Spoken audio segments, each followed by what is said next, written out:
صدیق عمر رضی اللہ عنہ نے جواب دیا، ابا جان میں صرف خدا کی مشہوری کا طالب ہوں. خدا کو بندہ ہے، خدا کا اعتماد ہونا بنتا ہے کہ قرآن میں تذکرہ کر کے صدیق عمر رضی اللہ عنہ کو زندہ جاوید بنا دیا.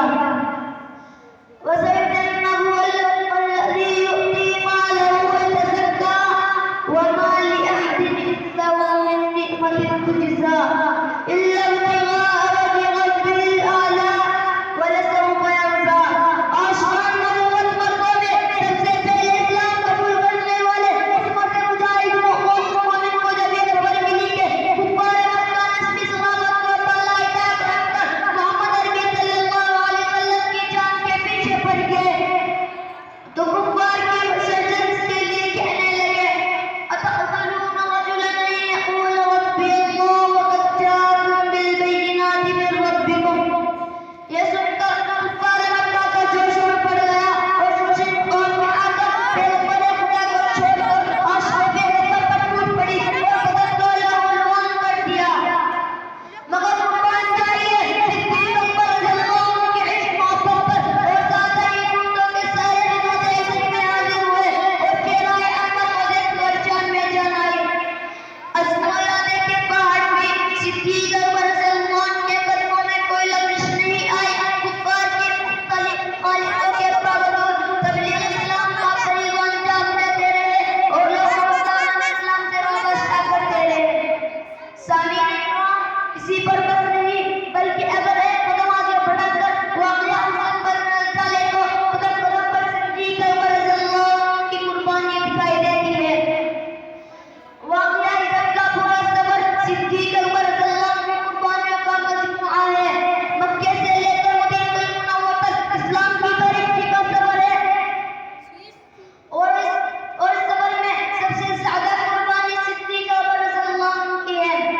چنانچہ اگر ہم تاریخ کے دروازے پر دستک دیتے ہیں اور پوچھتے ہیں کہ اے تاریخ ہمیں بتا کہ ہجرت کے لیے اجازت کس نے مانگی تھی، اے تاریخ ہمیں بتا کہ ہجرت کے لیے اونٹوں کا انتظام کس نے کیا تھا، اے تاریخ ہمیں بتا کہ سات نمبر کا بندوبست کس نے کیا تھا، اے تاریخ ہمیں بتا کہ پیغمبر خدا کو اپنے کاندھوں پر بٹھا کر غار ثور تک کون لے گیا تھا، اے تاریخ ہمیں بتا کہ غار ثور کا منہ کس نے بند کیا تھا، اے تاریخ ہمیں بتا کہ نام نے کس کو ڈسا تھا، اے تاریخ ہمیں بتا کہ 3 دن تک خطرہ مول لے کر غار ثور میں کھانے کا انتظام کس نے کیا تھا، اے تاریخ ہمیں بتا کہ اللہ کا حضرت کا اتنا ہی فرمان کس کے لے جاری ہوا تھا. تو تاریخ ہمیں بتاتی ہے کہ ابو بکر صدیق رضی اللہ عنہ بن عبداللہ کے عطا کے ساتھ گرامی ہے. سامعین کرام، جانت یاری اور فداکاری کی داستانیں مکمل نہیں ہوئی بلکہ 1992 میں ایمان و کفار، اسلام و جاہلیت، نور و ظلمت، حق و باطل، آزادی و غلامی، انسانیت و انسانیت کا ٹکراؤ ہوا. ایک طرف شیطانیت کا حق وقت رکھا، وہیں دوسری طرف خدائی ذات پر بھروسہ کرنے والوں کی مٹھی بھری جماعت تھی. ادھر ایمان کی فولاد طاقت تھی، ادھر جنگی سازو سامان کے کوفر تھے. ادھر ایمان کی فولاد طاقت تھی. بالآخر دونوں طاقتیں ٹکرائی. اس رمضان کی جنگ میں جہاں صدیق اکبر رضی اللہ عنہ ایک طرف عرش نبی کی نگہبانی کرتے رہے، وہیں اس صبح میں ملنے کی ذمہ داری سنبھالتے ہوئے پورے ضرور سے اپنے راز کا مظاہرہ کیا.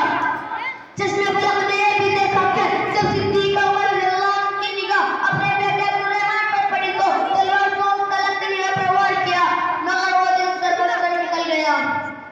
غزوہ بدر ہو یا احد، غزوہ خندق ہو یا سعد ابی ہو یا غزوہ حنین ہو یا تبوک، کسی بھی موقع پر قدم کو پیچھے نہیں ہٹایا.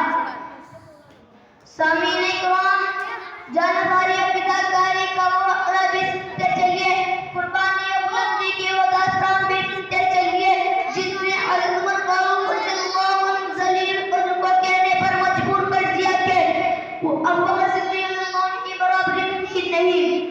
9ویں کا واقعہ ہے. جہادی کی تیاری کا پیغمبرانہ فرمان ایک بندہ مومن کے کان میں پہنچ چکا ہے. ان کے نڈر لشکر مقابلے کے لیے ایمانی لو فرمایا جا رہا ہے.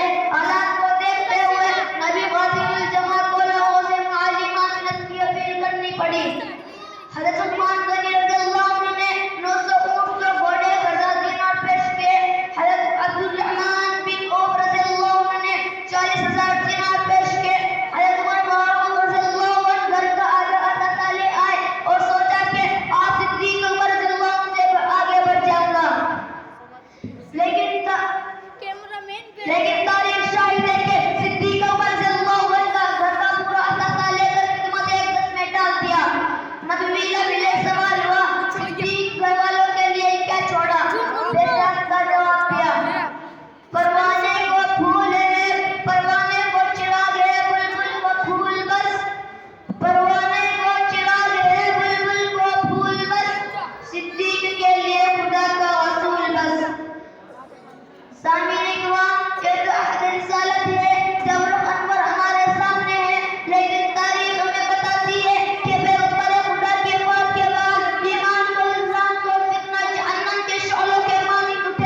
سامعین اکرام، حضرت ابوبکر صدیق رضی اللہ